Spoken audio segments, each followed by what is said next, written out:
Then next, gravitational force. Let us observe.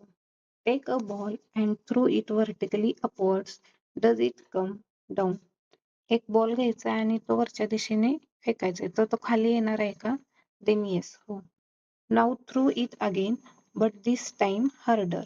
Does it still fall back down to the ground?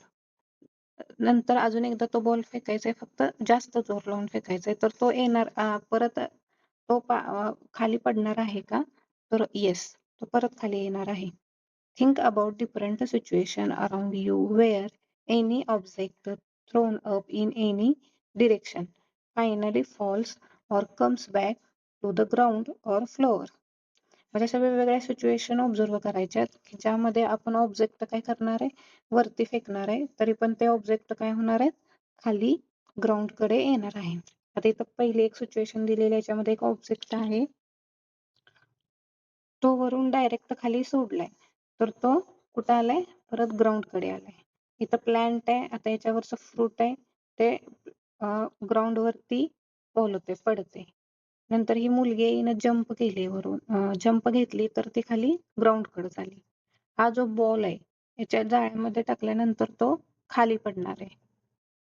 आणि इथे पण काय, या माणसाने इथून उडी घेतली, तो कुठं जाणार, खाली जाणार आहे. म्हणजे काय आपल्या लक्षात येते, जर आपण कोणतीही गोष्ट एखादी पृथ्वीकडे सोडली किंवा टाकली तर ती कुठं होते, खालीच पडते. याची डिरेक्शन चेंज होत नाही, ते खाली येऊन खालीच थांबते. असं का होत असं? Why do all the objects fall towards the earth? सगळे ऑब्जेक्ट अर्थकडे म्हणजे जमिनीवर का पडतात? Is there any force which acts on them? What exerts this force? तर इथे कुठला फोर्स आहे का? आणि what exerts this force? Since all the objects fall towards the earth. अशा प्रकारे काय झालं, सगळे जे ऑब्जेक्ट आहेत ते जमिनीकडे परत आलेले आहेत. It means the earth attracts means pulls them. म्हणजे अर्थ काय करते, पुल करते, स्वतःकडे खीचते त्या ऑब्जेक्टला. The force with which the earth attracts objects towards itself is called the gravitational force. आणि अर्थ ज्या फोर्सनी, जो फोर्स लावून त्या ऑब्जेक्टला स्वतःकडे खेचते, त्या फोर्सला काय म्हणायचंय, gravitational force.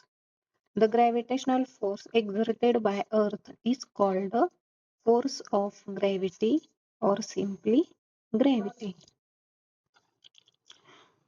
Since the gravitational force acts without contact with the object it attracts, it is non-contact force.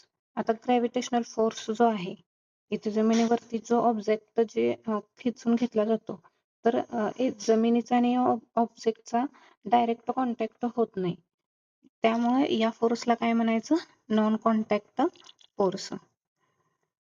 Gravitational force is always an attractive force, unlike magnetic force or electrostatic force, which can either be attractive or repulsive.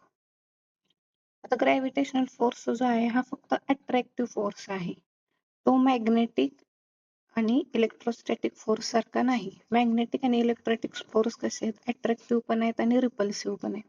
म्हणजे आपण magnetic आणि electrostatic force मध्ये बघितलं होतं की minus minus charge असतील किंवा plus plus charge असतील तर ते रिपल्सिव्ह होतात. आणि मॅग्नेट मध्ये पण साऊथ आणि नॉर्थ आपण बघितलं होतं की साऊथ साऊथ असेल तर ते एकमेकांपासून लांब जाणार, नॉर्थ नॉर्थ असेल तर एकमेकांपासून लांब जाणार. पण ग्रॅव्हिटेशनल फोर्स जो आहे तर त्याच्यामध्ये काय आहे, तो फक्त अट्रॅक्टिव्ह फोर्स आहे. म्हणजे इथं बघा, ऑब्जेक्टिव्ह वरून टाकला तर तो डायरेक्ट जमिनीकडे येतोय. इथून खालून जरी ऑब्जेक्ट आपण वरती फेकला तरी तो वरती जाऊन थांबतोय आणि नंतर जमिनीकडेच खाली येतोय. याच्यामध्ये रिपल्शन कुठेही होत नाही. You might have noticed that when an object is dropped from a height, it takes a straight vertical path downwards before touching the ground. When an object is thrown vertically upwards, the object moves up straight, slows down, stops momentarily at the top, and then takes a straight vertical path downwards. इथं काय सांगितलंय की हा जर object vertically खाली आपण फेकला तर तो डायरेक्ट खाली येतो, आणि एखादा ऑब्जेक्ट आपण वरती फेकला तर वरती जाताना त्याचं स्पीड थोडं कमी कमी होत जातं. एका मोमेंटला तो थोडासा थांबतो आणि नंतर खाली येतो, आणि येताना त्याचं स्पीड वाढतं आणि तो खालीच येत राहतो, खाली येऊन थांबतो. While going up, the speed of object goes on decreasing. वरती जाताना स्पीड कमी कमी होत जातं. Till the object comes to stop. तो एका लेवलला थांबतो. Its direction of motion changes, and while coming down, the speed goes on increasing. त्याची मुवमेंट डिरेक्शन जी असते वरती जाण्याची ती चेंज होते आणि तो डायरेक्ट खाली येतो, आणि खाली येताना काय होतं, स्पीड वाढतो. We say that the object undergoes a vertical motion. म्हणजे ऑब्जेक्ट व्हर्टिकल मोशन मध्ये असतो. When it moves in a vertical direction under the influence of the gravitational force. तो असं व्हर्टिकल डिरेक्शन मध्ये का थांबतो, का तर ग्रॅव्हिटेशनल फोर्सचा इन्फ्लुएन्स म्हणजे प्रभाव त्याच्यावरती असतो. त्यामुळे ऑब्जेक्ट व्हर्टिकल डिरेक्शन मध्ये वरती जातो आणि प्लस वरती गेल्यानंतर खाली येतो. तर फोर्सेसचे आपण काय पाहिले, टाईप पाहिले. त्याचे 2 टाइप्स पाहिले आपण मेन. पहिला जो टाइप होता तो कॉन्टॅक्ट फोर्स, आणि दुसरा जो होता तो नॉन कॉन्टॅक्ट फोर्स. आता कॉन्टॅक्ट फोर्सचे जे एक्झाम्पल होते त्याच्यामध्ये पहिला होता muscular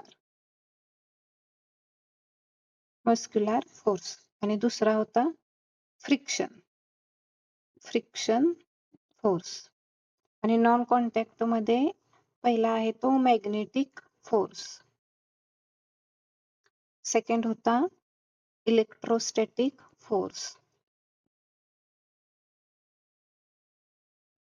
and third gravitational force.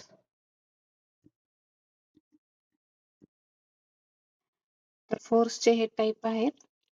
तुम्हाला व्हिडिओ कसा वाटला कमेंट मध्ये सांगा. Next part we will continue in next video. Thank you.